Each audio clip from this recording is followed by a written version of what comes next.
Police file.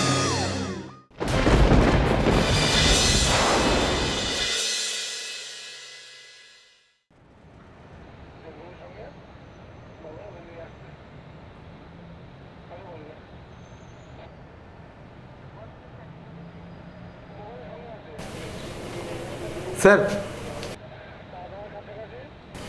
বলুন sir, একটা ব্যাপার স্যার, মানে আমার বউ স্যার গত কয়েকদিন ধরে খুঁজে পাওয়া যাচ্ছে না স্যার। আমারও স্যার একই ব্যাপার, বউ আর ছেলে খুঁজে পাওয়া যাচ্ছে না। ও, তো ডায়েরি করান, তারপর দেখছি।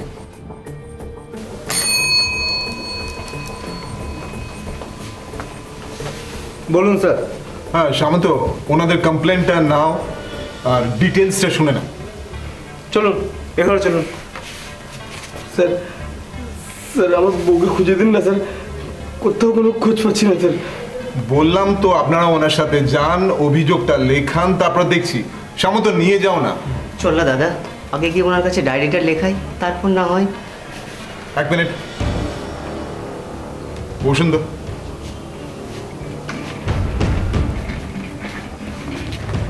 দাদা বললেন মানে আপনারা দুজন দুই ভাই? আপন ভাই স্যার, আমরা দুজনেই একসঙ্গে এক বাড়িতেই থাকি। আমাদের দুজনের বউই স্যার নিখোঁজ হয়ে গেছে স্যার, সঙ্গে ওর বাচ্চাটাও। খুব চিন্তায় আছি স্যার। দুই ভাইয়ের দুই বউ, সঙ্গে ছেলে, একসঙ্গে নিখোঁজ? সামন্ত, ডায়েরিটা নিয়ে এসো। হ্যাঁ স্যার, আনছি।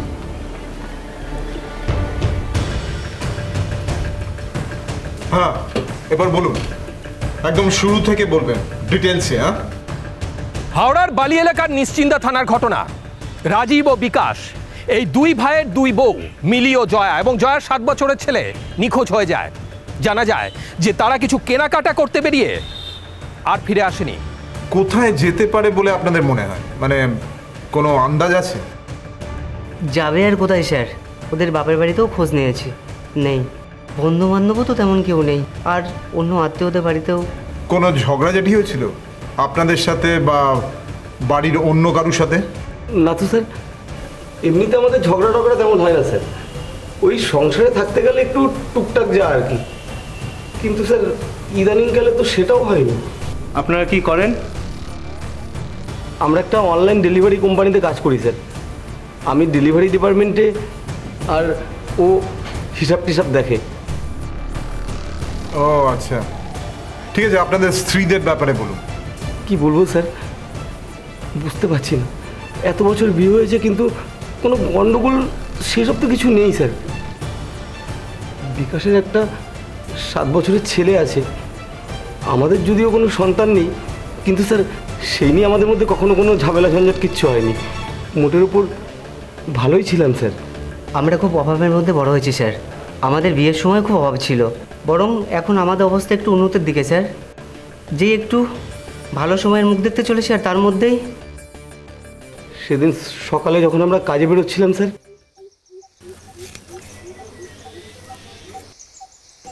মা আমি তো বললাম হাতে কাজটা সেরে কুটোটা কুটে দিচ্ছি। তোরা আর কত করবি বলতো, ঘরে সব কাজ তো তোরাই করিস। আমি বসেছিলাম তাই ভাবলাম কাজটা যদি একটু এগিয়ে। মাকে বলে লাভ নেই দিদি, মা সারাদিন কিছু না কিছু একটা করবেই, খালি বসে থাকতেই পারে না। এইটা ঠিক বলেছিস, সারা জীবন কাজ করতে করতে এখন আর বসে থাকতে ঠিক ভালো লাগে না রে। সে তো ঠিক আছে মা, কিন্তু তোমার তো বয়স হচ্ছে বলো। রে বাবা, বয়স হচ্ছে বলেই তো কাজের মধ্যে থাকতে চাই, বসে পড়লে তো বসেই যাব। তার চেয়ে এই ভালো, যতক্ষণ পারি কাজ করি, বাকিটা তো তোরা আছিসই। এই বেরোলাম। এই শোনো, আজ কিন্তু আমাদের একটু বেরোতে হবে, ঘরে সব কাজকর্ম করেই বেরোবো। শীত আসছে তো, আগের বছরের যে গরম জামা কাপড়গুলো ছিল সেগুলো সব নষ্ট হয়ে গেছে। টাকা আছে তো? দিলে না গতকাল? ও, ভুলেই গিয়েছিলাম। ভুলেই যখন গেছো তখন আবার দাও। উফ বাবা, পারো তুমি। হ্যাঁ নাও, আসি, টাটা।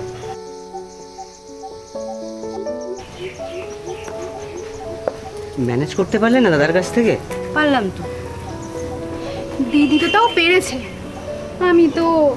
এই রে, দেরি হয়ে গেছে, আমি যাচ্ছি। পালাও পালাও, থাকলেই তো আমি আবার। না না, সিরিয়াসলি কি তোমার টাকা লাগবে? আরে না না, লাগবে না, হয়ে যাবে, তুমি যাও। আসছি। এই তোরা কোন বাজারে যাবি রে? দেখি আগে সামনের বাজারে যাই, যদি না পাই তখন না হয়। কেন, তোমার কিছু লাগবে? না না না না না, আমার লাগবে না। আসলে ওই রাজীবের বাবার চাদরটা না ছিঁড়ে গেছে, তাই একটা যদি নতুন আনিস। ঠিক আছে, নাও নেবে, তুমি তাড়াতাড়ি হাত চালাও, দুপুরের মধ্যে সব কাজ ছেড়ে তো বেরোতে হবে। আমি বাস স্নানে গেলাম, যাও। নাও নাও, এই চালটা নাও তো, তাড়াতাড়ি করে ভাতটা বসিয়ে দাও, আমাদের বেরোতে হবে। ঠিক আছে, যা।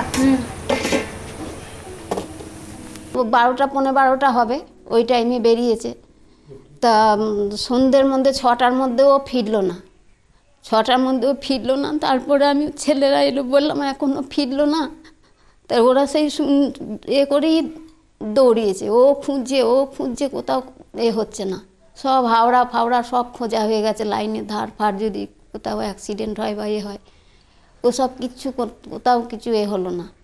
তারপরে থানায় ডায়েরি করা হলো। তার মানে আগে থেকে আপনারা কোনো আভাস পাননি? কি করে পাবো স্যার, জীবনটা একেবারে স্বাভাবিকভাবেই চলছিল। তার মানে ওনারা সেই যে দুপুরে বেরোলেন তারপর থেকে আর কোনো রকম খোঁজ খবর পাননি? না স্যার, তারপর মিলি আমাকে দুপুরে একবার ফোন করেছিল, বললো এদিকে সব কিছু পাইনি, তাই ওরা একবার শ্রীরামপুর বাজারে যাবে। সেই শেষ? হ্যাঁ, সেই শেষ। তারপর থেকে ওদের আর কোনো খবর নেই স্যার। ওদের কাছে একটাই ফোন ছিল, সেটাও তারপর থেকে সুইচ অফ। নাম্বারটা বলুন তো। 8389।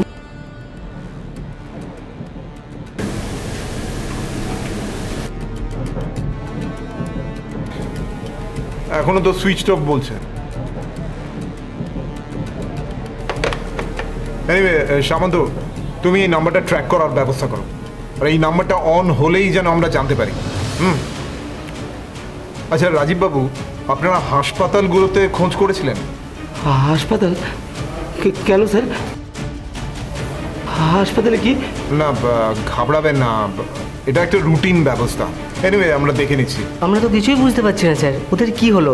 নিশ্চয়ই ওরা কোনো বিপদে পড়েছে। হ্যাঁ, কিডন্যাপ হলেও তো এতক্ষণে মুক্তিপণের দাবি চলে আসার কথা।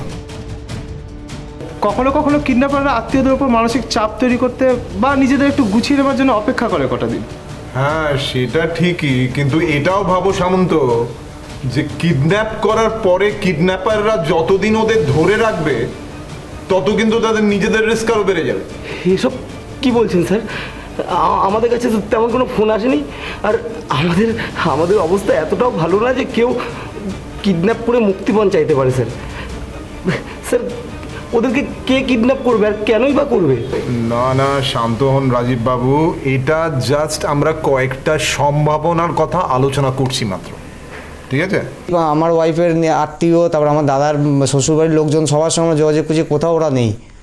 ওরা আত্মীয় স্বজন কোথাও নেই, ওরা অন্য কোথাও হয়তো আছে, সেটা আমরা হয়তো জানি না বা কি, এখন ভগবান জানে এগুলো। আপনারা বলছিলেন আপনাদের মধ্যে সম্পর্কটা খুব ভালো, তো কখনো কোনো দিন কোনো অশান্তি বা ঝগড়াঝাটি হয়নি? মানে আপনাদের সাথে বা আপনাদের মায়ের সাথে? আমাদের মধ্যে কোনো ঝামেলা ছিল না স্যার, ওরা দুজনেই খুব বুঝদার বউ ছিল, অনেক খারাপ সময় আমরা একসাথে পেরিয়ে এসেছি। রাজীববাবু, আপনি বলছেন আপনার বিয়ের তো প্রায় 10 বছর হয়ে গেছে, এখনো কোনো সন্তান হয়নি, তা সেই নিয়ে কোনো দিন কোনো রকম? না স্যার, কোনো দিনও না। সন্তান না হওয়ার একটা দুঃখ আমাদের দুজনের মধ্যেই ছিল, কিন্তু স্যার সেই নিয়ে আমাদের মধ্যে কখনো কোনো অশান্তি হয়নি। আর তাছাড়া বুবাই আমাদের সবারই ছেলে ছিল স্যার। দাদা আর বৌদি আমার ছেলেকে নিজের ছেলের মতোই ভালোবাসতো, বাইরের কেউ হলে বুঝতেই পারতো না বুবাই আসলে কার ছেলে, আমাদের না দাদাদের। কেন, আবার কি করেছিস? কি আবার করবে? নিশ্চয়ই কোনো দুষ্টুমি করেছে। না না, দুষ্টুমি করিনি। দুষ্টুমি করিসনি? করেছি একটু একটু। একটু একটু। বুবাই আছে এখানে? কই না তো, এখানে আসেনি তো। এখানে তো আসেনি। বুবাই নেই তা কি করে হয়? বুবাই যদি এ ঘরে না থাকতো তাহলে তোর কাশি শব্দ শোনা যেত। কই তা তো যাচ্ছে না, তাহলে নিশ্চয়ই বুবাই এই ঘরেই আছে। তবে রে দুষ্ট ছেলে, আয় বেরো বেরো ওখান থেকে বেরো। ছেড়ে দে জয়, এবারের মতো ছেড়ে দে। কি করেছে জানো? তোমার যে ভিজে সায়া মেলা ছিল, হ্যাঁ, সেটা মাটিতে পেতে তারপরে মাটির ঘর বানিয়েছে। বোঝো এবার? তবে রে দুষ্টু ছেলে, এদিকে আয়, এদিকে আয়, আয় বলছি। উফ, কি রে? ছেড়ে দাও দিদি, এবারের মতো ছেড়ে দাও। কি ছেড়ে দেব? তাই তো? এই ছিল আমাদের সংসার স্যার। টাকা পয়সা আমাদের তেমন ছিল না, কিন্তু আমরা খুব ভালো ছিলাম স্যার। তাহলেই বলুন স্যার, এইসব ছেলে কেউ কেন চলে যেতে চাইবে? ঠিক আছে, আপনারা যেটা বলছেন সেটা যদি সত্যি হয় তাহলে তো অন্য কিছুই ধরে নিতে হয়, মানে খারাপ কিছু। ঠিক আছে, আমরা দেখে নিচ্ছি। ছবিগুলো এনেছেন তো আপনাদের স্ত্রীদের? হ্যাঁ স্যার।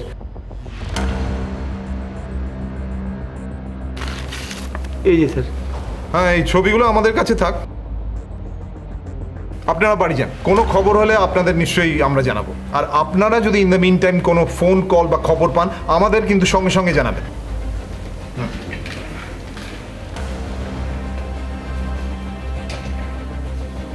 কি বুঝলে সামন্ত? ঠিক বুঝতে পারছি না স্যার, কারোর সঙ্গে পালিয়েছে বলে মনে হচ্ছে না, কিন্তু ওরা যা বললেন। কিন্তু ওরা যে সত্যি কথা বলছে কি করে বুঝলে? হ্যাঁ, তবে হ্যাঁ, দুজনে পালালে কি আর একসাথে পালাবে? যে কোনো একজন হলেও না হয় তাহলে স্যার? সেটাই তো সামন্ত, আসলে দুজনে একসাথে নিখোঁজ হওয়ার ব্যাপারটা না আমাকে। আচ্ছা শোনো, তুমি এক কাজ করো, তুমি এখান থেকে শ্রীরামপুর পর্যন্ত যতগুলো হসপিটাল আছে খবর নাও, আর এই ছবি দুটো দেখিয়ে বাজারে খোঁজ করো। যাও। Yes sir.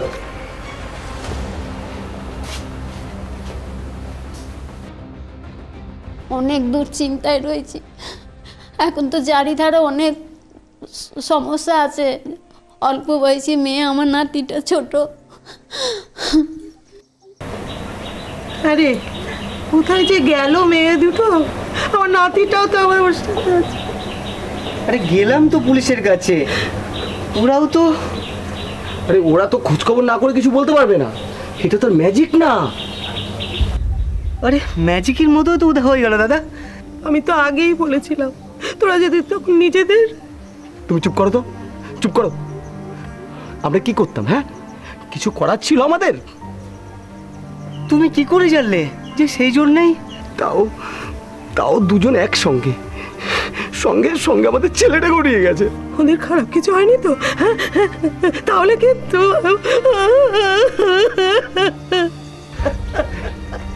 কিন্তু বাবা, সব ঠিক হয়ে যাবে, সব ঠিক হয়ে যাবে মা, কিচ্ছু হয়নি।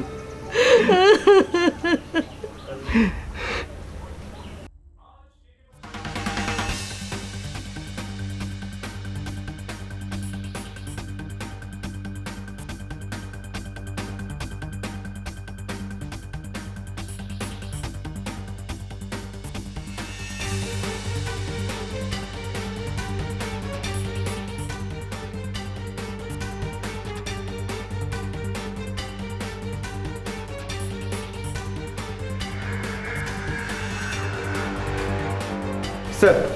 হ্যাঁ বলো সামন্ত, কি পেলে? পাড়ার প্রতিবেশীদের কাছে খবর নিয়ে সেরকম কিছু জানা গেল না স্যার। তবে দুই বউ মোটামুটি মিশুকেই ছিল, সকলের সঙ্গে মেলামেশা করতো, কিন্তু কারোর সাথে কোনো ঘনিষ্ঠতা ছিল না। বরং দুই ভাইয়ের ব্যাপারে কিছু জানা গেল। হ্যাঁ, কি জানতে পারলে? ওরা খুব গরিব ঘরের ছেলে ছিল স্যার। ওদের বাবা একটা মুদির দোকান চালিয়ে দুই ভাইকে মানুষ করেছিল।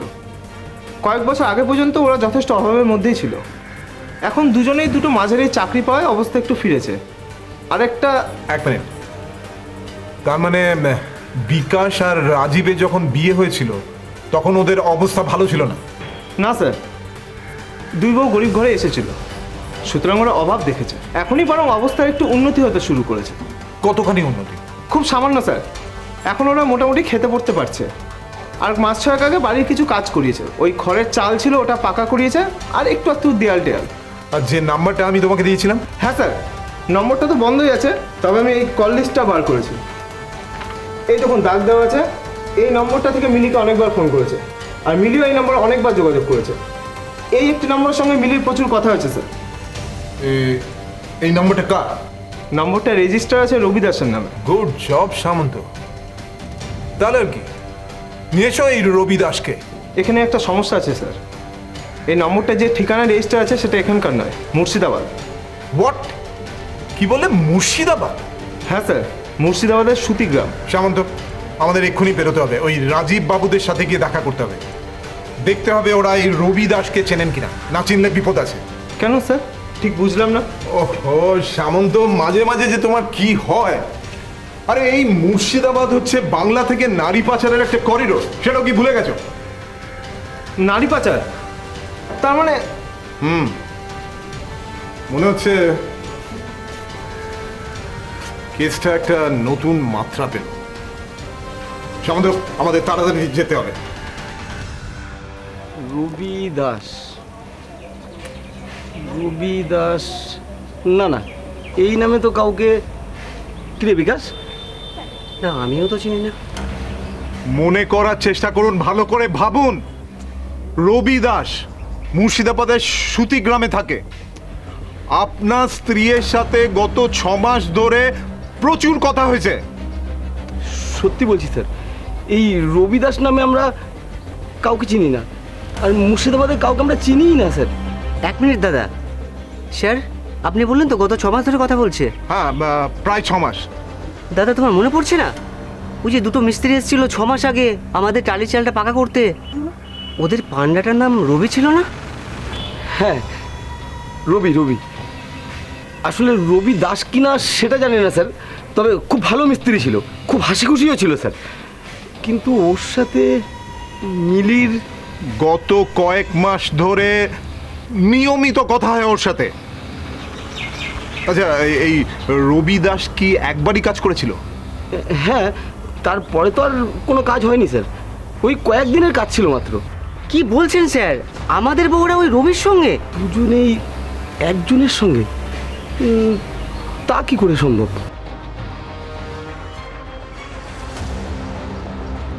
মানে পালিয়েছে? আপনি নিশ্চিত? সেটা নিশ্চিত করে বলতে পারছি না, অন্তত এখনো। আমরা ওই অ্যাড্রেসেই যাচ্ছি। আগে তো এই রবি দাসকে পাই, তারপর সবটা জানা যাবে। ঠিকানা খুঁজে মুর্শিদাবাদের সুতিগ্রামে রবির বাড়িতে হাজির হয় পুলিশ। তাদের প্রধান ভয় ছিল যে এই রবি কোনো নারী পাচারকারী চক্রের সঙ্গে যুক্ত। যদি তাই হয় তাহলে সে কোনো ছলে বলে কৌশলে মিলি ও জয়াকে নিয়ে পাচার করে দিয়েছে। কিন্তু সুতিগ্রামে রবির বাড়িতে গিয়ে পুলিশ যা জানতে পারলো তাতে তাদের চক্ষু চড়ক গাছ হয়ে গেল। তারা কখনো ভাবতেও পারেনি যে এমন কিছু একটা হতে পারে। রবি, কে? এটা রবির বাড়ি তো? কি চাই আপনাদের? না না, রবি নামে আমি কাউকে চিনি না। আপনার নাম তো শীতল দাস। হ্যাঁ, তো আপনারা কে? আপনি তো রবির বাবা, তাহলে ওকে চেনেন না কেন বলছেন? তো মশাই, সকাল সকাল এসে উদ্দুর বকছেন। যান তো, যান যান, কাজ করতে দিন। আমরা গেলে কিন্তু আপনাকেও নিয়ে যাব থানায়। প্রথমে থানায়, পরে হাজতে। কে আপনারা? পুলিশ। রবিকে ডাকুন, ওর সাথে কথা আছে। রবি এখানে থাকে না, চলে গেছে। আমি ওকে বের করে দিয়েছি। ওর সাথে আমাদের কোনো সম্পর্ক নেই। আপনি কে? আর কেনই বা ওকে বার করে দিয়েছেন?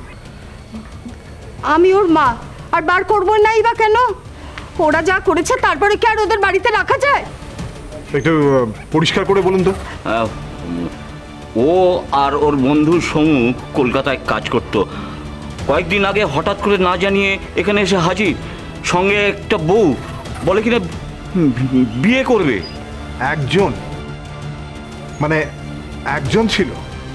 না না, একজন থাকবে কেন, সঙ্গে দুটো ধিঙ্গি বউকে নিয়ে এসেছিল। দেখুন তো এই ছবি দুটো, দেখুন তো চিনতে পারছেন কিনা? হ্যাঁ হ্যাঁ, এই দুটোকেই তো এনেছিল। দুজনই ওর সঙ্গে? মানে রবি দুজনকে নিয়ে এসেছিল? না স্যার, ওর অত দম আছে নাকি? ওর ওই যে বকাটে বন্ধু সমু ছিল না, ওরা চারজনে একসাথে এসেছিল। রবি ও বলে এই মেয়েটাকে, আর সোমু ও বলে এই মেয়েটাকে বিয়ে করবে। ভাবুন তো, দুটো বিয়ে করা বউকে, ছি ছি, কি লজ্জা। এতক্ষণে ব্যাপারটা পরিষ্কার হলো স্যার, দুই যা দুজনের সঙ্গে পালিয়েছিল। আচ্ছা, তো আপনারা কি বললেন? না না, এ কখনো হতে পারে না, আমি কোনোদিনও মানবো না। দুই বন্ধু মিলে দুটো বিয়ে করা বউকে ভাগিয়ে নিয়ে এসছিস, সঙ্গে আবার একটা ছেলে। এমন বাছুর শুদ্ধ গায়ে আমাদের চাই না। মা, কি যে বলো না তুমি? আমরা বিয়ে করে সংসার পাততে চাই। সংসার পাতবি? কার সাথে সংসার পাতবি? যারা নাকি নিজের বরের সাথে সংসার করতে পারলো না, তাদের সাথে সংসার পাতবি? সেটা নিয়ে তোমায় ভাবতে হবে না, আমরা যেটা করছি বুঝেই করছি। আচ্ছা মাসিমা, আপনারা কি চান না যে আমরা ভালো থাকি? এই একদম চুপ। আমাদের মা ছেড়ে কথার মাঝে তুই একদম কথা বলবি না। তোর বাক্স ব্যাটারি নিয়ে তুই এখান থেকে চলে যা। আমাদের ছেলের ব্যাপারটা আমাদের বুঝতে দে। এসব কি রে রবি? হ্যাঁ, বিয়ে করার জন্য আর কাউকে পেলি না, অন্যের বউকে ভাগিয়ে নিয়ে এলি। এরপর তো কোমরে দড়ি পড়বে রে, দড়ি। আচ্ছা, তোর যদি এতই বিয়ে করার ইচ্ছে, আমাদের তো বলতে পারতিস, একটা ভালো মেয়ে দেখে। মিলির থেকে ভালো মেয়ে আমি পাবো না। দরকার নেই বাপু অমন ভালো মেয়ের। তোমার দরকার না থাকুক, আমার আছে। বিয়েটা তো আমি করছি। এই বাড়িটা কিন্তু আমার। শোন, একটা কথা কান খুলে শুনে নে, যেখান থেকে মেয়েগুলোকে ভাগিয়ে নিয়ে এসছিস সেখানে পৌঁছে দিয়ে আয়, নইলে কিন্তু এই বাড়ির দরজা তোদের জন্য বন্ধ। আর শোনো, যথেষ্ট বড় হয়েছে, কোনটা ভালো কোনটা খারাপ সেটা বোঝার মতো ওদের ক্ষমতা হয়েছে। তুমি এখন ভেতরে চলো।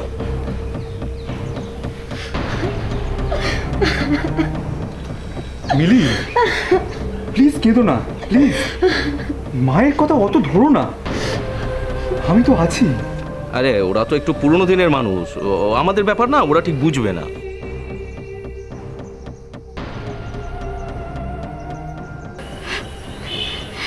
তাহলে এবার কি কি হবে রবি? তোমার বাড়িতে যা হলো এখানেও তো তাই। তা নয়, এসব নিয়ে তুমি একদম ভেবো না। আরে আমরা তো আছি, তুমি এ নিয়ে একদম চিন্তা করো না তো। বিয়ে আমরা করছি, বিয়ে করব, সংসার পাতবো, সারা জীবন সুখে থাকবো। সেই আশাতেই তো সব কিছু ছেড়ে তোমাদের সাথে পালিয়ে এসেছি আমরা। আর এখানে এসে যা হচ্ছে, আর তোমরা তোমাদের বাবা মার কথাতেই। আমাদের কেউ আলাদা করতে পারবে না, আমরা ওদের পরোয়া করি নাকি? হ্যাঁ একদমই, আমরা ওদের খাই না পড়ি। হ্যাঁ, এই দাপটটা যদি ওদের সামনে দেখাতে পারতে, কিন্তু সেটা তো দেখালে না। আচ্ছা, আমরা তোমাদেরকে ভালোবেসে, তোমাদেরকে ভরসা করে কোনো ভুল করলাম না তো? একদম না, যেরকম কথা ছিল সেরকমই হবে। আমরা মুম্বাই চলে যাব, ওখানে গিয়ে কাজ করব, সংসার পাতবো। আর ওখানে ওরা আমাদের ছুঁতেও পারবে না। আরে আমি তো প্রথমে এটাই ভেবেছিলাম, তাই না? কিরে, আরে আমাদের কারুকে দরকার নেই, বুঝলে? ঠিক বলেছিস সমু, চল কালই আমরা সবাই মুম্বাই চলে যাই। তারপর ওখানে গিয়ে এত কেন ভাবছো? ওখানে গিয়ে কোনো না কোনো একটা ব্যবস্থা হয়েই যাবে। কি এবার খুশি তো? ওরা কারোর কথা শুনলো না, সবাই আমাদেরকে ছেড়ে চলে গেল মুম্বাই, ওই দুটো মেয়েকে সঙ্গে নিয়ে। ওই শয়তান বউ দুটোর জন্যই আজকে আমার রবির এই অবস্থা। ওই মেয়ে দুটো জাদু করেছে স্যার। মুম্বাইতে ওরা কোথায় আছে জানেন? না, সেসব কিছু বলেনি, শুধু একদিন ফোন করে বললো ওরা নাকি ঠিক আছে। আচ্ছা স্যার, রবির আবার কিছু হবে না তো? জেলে যাবে। মেয়ে দুটো হয়তো যাবে না, তবে আপনার ছেলেরা নিশ্চয়ই যাবে, লম্বা সময়ের জন্য। জেল কেন স্যার? কেন আর কি? পরের বউ ভাগিয়ে নিয়ে আসার কি শাস্তি আপনারা জানেন না? লম্বা জেল। না না স্যার, ওরকম বলবেন না। একটা সুযোগ দিন, আমি ওদের বোঝাবো। তাহলে সেটা যদি করতে পারেন। শুনুন, একটাই উপায় আছে, আপনার ছেলেকে বুঝিয়ে হোক চাপ দিয়ে হোক ফিরিয়ে আনুন, মেয়ে দুটোকে সঙ্গে নিয়ে। যদি ফিরে আসে তাহলে হয়তো আমরা ব্যাপারটা হালকাভাবে দেখতে পারবো। কিন্তু আমাদের যদি মুম্বাই গিয়ে ওদের অ্যারেস্ট করে নিয়ে আসতে হয় তাহলে কিন্তু ওদের নিস্তার নেই, অনেক বছরের জন্য ওদের জেল হবে। না না স্যার, একটা সুযোগ দিন, আমি ওদের ঠিক ফিরিয়ে নিয়ে আসবো। ওদের বাঁচান স্যার। দেখুন স্যার, তাহলে আমরা যেরকম বলছি সেরকম করুন। শুনুন কি করতে হবে, আপনি আপনার ছেলেকে ফোন করুন। এরপর পুলিশ সমুর বাড়িতে গিয়েও একই পন্থা নেয়। ওরা পুলিশের সঙ্গে সহযোগিতা করতে রাজি হয়। অফিসারের কথা মতো দুই বাড়ির লোকই তাদের ছেলেদের বারবার ফোন করে বোঝাতে থাকে এবং চাপ দিতে থাকে ফিরে আসার জন্য।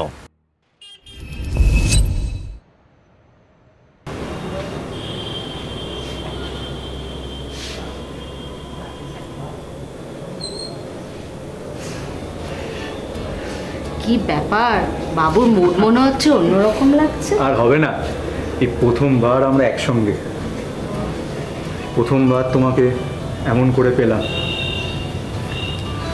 সত্যি রবি, তুমি আমাকে বাঁচিয়েছো। ওভাবে বলো না, তুমি কি জানো না তুমি আমার কাছে ঠিক কি? জানি তো, জানি বলেই তো কোনো সংকোচ না করে তোমার সাথে এত বড় একটা কাজ করলাম। বলো, তুমি খুশি তো? খুশি? এতদিনে মনে হচ্ছে আমি ভালো আছি, বেঁচে আছি তোমার ভালোবাসা। এখন আবার কি?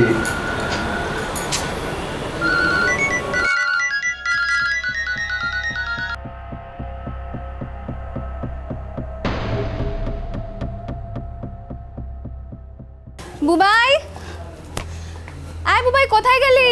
এই কি হয়েছে গো? বুবাইকে দেখলে ও কোথায়? হ্যাঁ, ও তো ছাদে রয়েছে। আরে এতক্ষণ তো আমার সঙ্গেই ছিল। ছাদে ওকে একা রেখে চলে এলে? হ্যাঁ, তাতে কি হয়েছে? ওর সঙ্গে আরো দুখানা বাচ্চা রয়েছে। তাছাড়া ছাদের রেলিং অনেক উঁচু, তোমার ভয় পাওয়ার কিচ্ছু নেই, বুঝলে? আরে ও তো এখানে এসে খুব খুশি হয়েছে, আমার সঙ্গে কত গল্প করলো। এমনকি জিজ্ঞেস করলো, জানো, জিজ্ঞেস করলো যে আমি কি আর কিছুক্ষণ ছাদে থাকতে পারি। তা আমি জিজ্ঞেস করলাম যে কেন রে? তাতে ও বললো এই ছাদ থেকে নাকি শহরটা দেখতে ওর খুব ভালো লাগছে। আমিও ভাবলাম যে ভালোই হলো, এই সুযোগে তোমাকে আরো অনেকটা কাছে পাবো, তাই না? বুবাইয়ের সঙ্গে তোমার খুবই ভাব হয়ে গেছে দেখছি। তা প্রথমে মাকে পটালে, এখন বাচ্চাকেও পটিয়ে নিয়েছো। বাচ্চাটাকে শুধু তোমার এখন, হ্যাঁ, আমার নয়। বলো কি হলো, বলবে তো?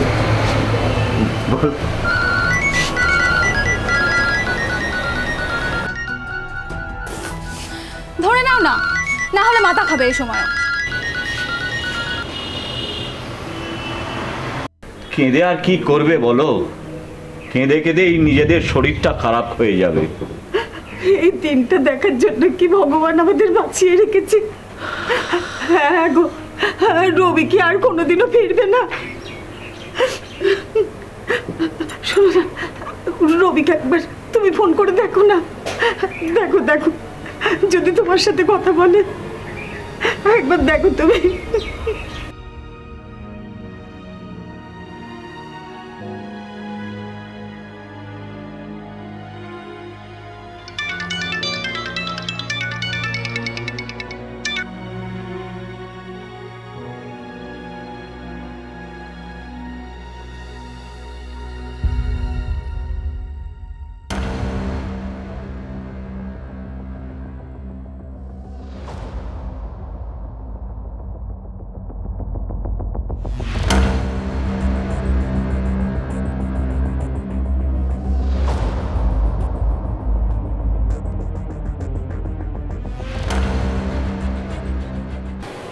এরা না সত্যি পাগল করে দেবে।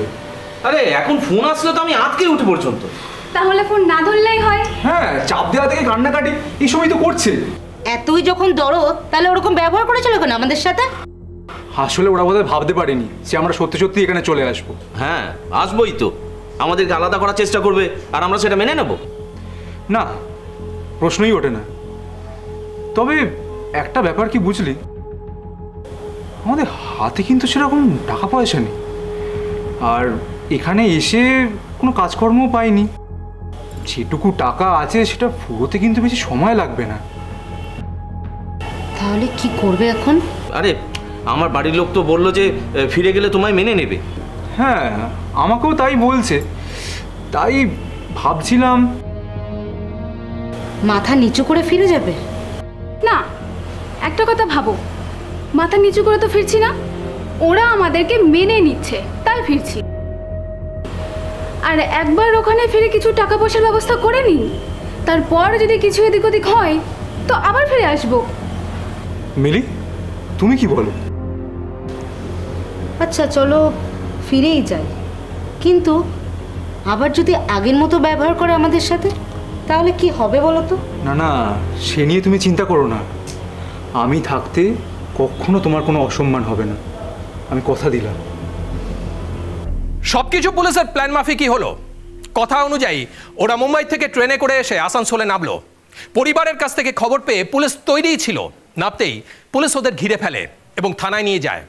সেখানে ওদের সঙ্গে পুলিশের প্রচণ্ড তর্কাতর্কি হয়, বিশেষ করে মিলি ও জয়ার সঙ্গে।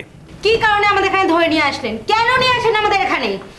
আরে আপনারা মিসিং ছিলেন, আপনাদের বাড়ির লোক কমপ্লেন করেছে যে আপনাদের অপহরণ করা হয়েছিল, আর অপহরণ করেছিল এই রবি আর সমু। মিথ্যে কথা, একদম মিথ্যা কথা। আমাদের কেউ অপহরণ করেনি, আমরা নিজেদের ইচ্ছাতেই ওদের সাথে গেছি। আপনাদের কোনো আপত্তি আছে? প্রশ্নটা আমাদের আপত্তির নয়, আমরা যে অভিযোগ পেয়েছি মিথ্যে অভিযোগ, ডাহা মিথ্যে অভিযোগ। যে যা খুশি অভিযোগ করবে আর আপনারা তদন্ত করব, সেই জন্যই তো আপনাদের এখানে ডাকা হয়েছে। আপনাদের সাথে যে কথা বলবো তার উপায় তো আপনারা রাখেননি। এখন তোরা বলছে, ওদের কথা শুনুন, আমাদের ছেড়ে দিন স্যার। আপনাদের এই নিখোঁজ হওয়ার ব্যাপার নিয়ে চারদিকে কত শোরগোল হয়েছে সেটা জানেন আপনারা? আমরা কি করে জানবো যে আপনারা পাচার হয়েছেন নাকি প্রেমে পড়ে? প্রেম করেছি, বেশ করেছি। আপনাদের কি? সে আপনারা বেশ করেছেন, ঠিক আছে, কিন্তু আমাদের যে ব্যাপারটা অদ্ভুত লাগছে সেটা হচ্ছে আপনারা এরকম সুখের সংসার ছেড়ে কেন? সুখের সংসার? তা বটে। এটা নিশ্চয় আমাদের স্বামীরাই আপনাদের বলেছেন। হ্যাঁ, ওনারা যে ছবিটা আমাদের। মিথ্যে কথা, ডাহা মিথ্যে কথা। নিজেদের দোষ ঢাকতে আপনাদের, আমাদের ওখানে দম বন্ধ হয়ে আসছিল। জানেন কি হতো ওখানে? এই বারবার এক কথা বলে আমার মাথাটা খারাপ করে দিচ্ছ। তোমাকে বলছি না আমি যেতে পারবো না, আমার জরুরি কাজ আছে। কাজ কাজ আর কাজ, সারাদিন কাজ আর কাজ। কাজ ছাড়া আছে কি তোমার? তাহলে আমাদের কি হবে? আমরা কি নিয়ে থাকবো? আমরা কি নিয়ে থাকবো মানে? এটা কাদের সংসার? আমাদের সংসার না। আমি সব কার জন্য করছি? আমার একার জন্য? আমরা একটু ভালো থাকবো বলে সেই জন্যই তো করছি নাকি? ভালো থাকা কাকে বলে? ভালো থাকা? তুমি যন্ত্র হয়ে গেছো, বুঝেছো? শুধু টাকা রোজগারের ভাবনা, ঘরে যে একটা বউ আছে সেটা তুমি ভুলেই গেছো। না, ভুলিনি। আর ভুলিনি বলেই তোমার এসব বাজে লেকচার দাঁড়িয়ে দাঁড়িয়ে শুনছি। লেকচার? আমি লেকচার দিচ্ছি? আর আমার অভাব অভিযোগ? হ্যাঁ, সেই অভাব কাটানোর জন্যই এত পরিশ্রম করছি, বুঝেছো? কি ছিল আমাদের অবস্থা তুমি জানো না? সব ভুলে গেছো? বিয়ে করে এসে কি দেখেছিলে আমাদের, আর আজ কি দেখছো? সেদিন কি আমরা তোমাদের ছেড়ে চলে গেছিলাম? না, যাইনি। রোজগার বাড়ছে ভালো কথা, কিন্তু সেগুলো করতে গিয়ে যাদের জন্য রোজগার করছো তাদেরকেই যদি ভুলে যাও, সেগুলো কিন্তু ভালো কথা নয়। এই আবল তাবল একদম বলো না। হ্যাঁ, তোমার সাথে তো কথা বলাই। রোজ সকালে বেরিয়ে যাও আর বেশি রাতে বাড়ি ফেরো, আর বাড়িতে এসেই কোনো রকমের নাকে মুখে গুজে শুয়ে পড়ো। অন্য কিছু করা তো দূরের কথা, তোমার সঙ্গে যে দুটো কথা বলবো সেই উপায়টাও নেই। এরপর তো মনে হচ্ছে আমার। কিরে দাদা, আর কখন বেরোবি? এত দেরি হয়ে গেল। চল বেরোবো, চল চল, বাকি কথা পরে এসে বলবো। হ্যাঁ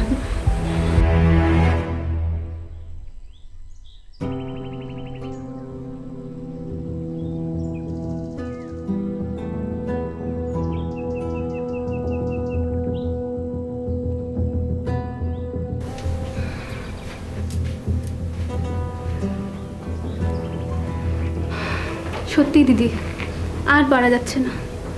আজকে ওকে জিজ্ঞাসা করেছিলাম যে ছেলে কোন ক্লাসে পড়ে, ভুল বললে। দু ভাইয়ের একই অবস্থা রে, কিছু বললেই বলে নিজেদের জন্য কি করছি। কাল তো ওরা আমার সাথে ঝগড়া হয়েছিল, আর আজ তো শুনলাম তোমার সাথেও। কিছু করার নেই রে জয়া, আমাদের এইভাবেই থাকতে হবে, এটাই মেনে নিতে হবে রে, কিচ্ছু করার নেই। কিন্তু আপনাদের ওপর তো কোনো অত্যাচার। অত্যাচার কি শুধু শরীরেই হয় স্যার? পুতুল বানিয়ে সাজিয়ে রাখাটা অত্যাচার নয়? বিয়ে এত বছর হয়ে গেছিল, ওরা দু ভাই আমাদের গ্রাহ্যই করতো না। আমরা ওদের সংসারের জন্য এত খাটতাম, তার বদলে একটু সময়, একটু সঙ্গ আমরা কি আশা করতে পারি না? সারা দিন খালি কাজ কাজ আর কাজ, মেশিন হয়ে গেছিল ওরা দুজন। কিছু বললেই এটা শুনতে হতো যে যা কিছু করছি সবই সংসারে ভালোর জন্য করছি, আরও বেশি ইনকাম করার জন্য করছি।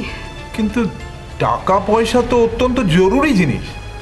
তারপর বিশেষ করে যখন শুনেছিলাম ওনারা খুব দারিদ্র্যের মধ্যে দিন কাটিয়েছেন।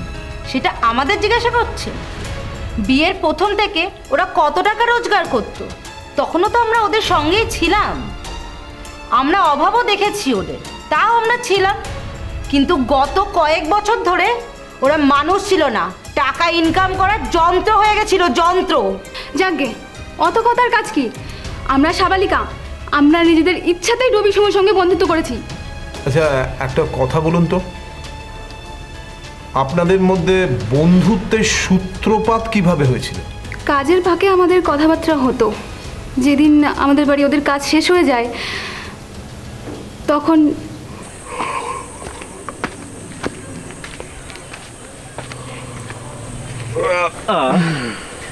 এই বিড়ি দে। ও দাঁড়া,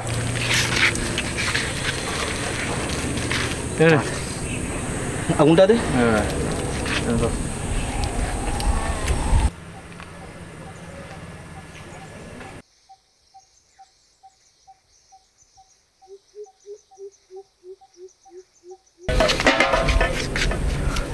কি ব্যাপার, কাজ শেষ? হ্যাঁ। তা এখানে বসে কি করছেন? এই একটু হাওয়া খাচ্ছি। আপনাদের সব কাজ তাহলে শেষ? হ্যাঁ, সত্যিই সব শেষ হয়ে গেল শুরু হওয়ার আগেই। কি শুরু হওয়ার আগে? ও কিছু না কিছু না, ওর কথা অত কানে নেবেন না, ছাড়ুন তো আপনি। আচ্ছা, এবার আপনারা বাড়ি যাবেন? আর বাড়ি? তাও আমাদের? কেন, আপনাদের বাড়ি নেই? থেকেও নেই। মানে? মিস্ত্রির কাজ করি আমরা, আজ এখানে তো কাল ওখানে, বাড়ি তো প্রায় যাওয়াই হয় না। আপনারা অনেক জায়গায় ঘোরেন তাই না? হ্যাঁ, কাজের জন্য তো তা হয় বইকেই। আপনারা ঘুরতে যান না বাইরে? সে কপাল কি আর আমাদের আছে? আমরা কুয়োর ব্যাঙ, আর এই বাড়িটা আমাদের কুয়ো। আমাদের বড়েরা সারাদিন এতই ব্যস্ত, 2 মিনিট আমাদের সাথে কথাই বলতে পারে না। ঘুরতে যাওয়া তো অনেক দূরের কথা। এই বাড়িতে আমার বন্ধু ও, আর ওর বন্ধু আমি। বেশ, তাহলে চলুন না একদিন আমাদের সাথেই ঘুরে আসবেন। এই কি বলছিস, আমার সাথে কেন ঘুরতে যাবেন? আরে ওকে বকছেন কেন? চিন্তা করবেন না, আমরা আপনাদের ঘুরতে নিয়ে যেতে বলবো না। বললেও আমরা অখুশি হব না কিন্তু। আপনারা বিয়ে করেননি? না, ছোটেনি। মজা করছেন? আপনারা এত ভালো কথা বলেন, এত ভালো মানুষ আপনারা, যে কোনো মেয়ে আপনাদের পছন্দ করবে। আপনাদের নাকি মেয়ে ওঠেনি। আপনারাও পড়বেন? সমু, মুখে লাগাম লাগা। হ্যাঁ, পছন্দ করতে পারি, তবে বন্ধু হিসেবে। বন্ধু?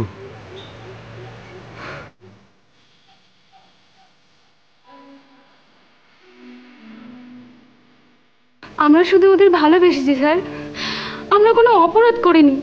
আমাদের ছেড়ে দিন আপনারা। দেখুন, আপনাদের দুজনকে আমরা ছেড়ে দিচ্ছি, কিন্তু এই রবি আর সমুকে আমরা এখন ছাড়তে পারবো না। কেসটা অলরেডি রেজিস্টার্ড হয়ে গেছে, ম্যাজিস্ট্রেটের সামনে আপনাদের জবানবন্দি দিতে হবে, তারপরে ওদের আমরা ছাড়তে পারবো, তার আগে না। সরি। যদিও পুলিশ রবি আর সমুকে গ্রেপ্তার করেছিল, কিন্তু মিলি ও জয়া ম্যাজিস্ট্রেটের কাছে জবানবন্দি দেওয়ায় তারা জামিন পেয়ে যায়। শীঘ্রই হয়তো কেসটা খারিজ হয়ে যাবে। শেষ খবর পাওয়া অনুযায়ী রাজীব আর বিকাশ মিলি ও জয়াকে ফিরিয়ে নিতে অস্বীকার করেছে। যদিও তারা বুবাইয়ের কাস্টাডি চেয়েছে, মিলি ও জয়া আপাতত তাদের বাপের বাড়িতেই আছে, রবি ও সমুর সঙ্গে নেই। এই বিচিত্র ঘটনাটি যে এমন অ্যান্টি ক্লাইম্যাক্সে শেষ হবে সেটা প্রাথমিকভাবে কেউ কখনো ভাবতে পারেনি। এই কেসটা পুলিশের খাতায় একটা বিরল ও বিচিত্র কেস হয়েই থাকবে। আজ এই পর্যন্তই। পরবর্তী পর্বে ফিরে আসবো এরকমই কোনো সত্য ঘটনার চিত্ররূপ নিয়ে। ততক্ষণ সুস্থ থাকুন, সতর্ক থাকুন, সাবধানে থাকুন।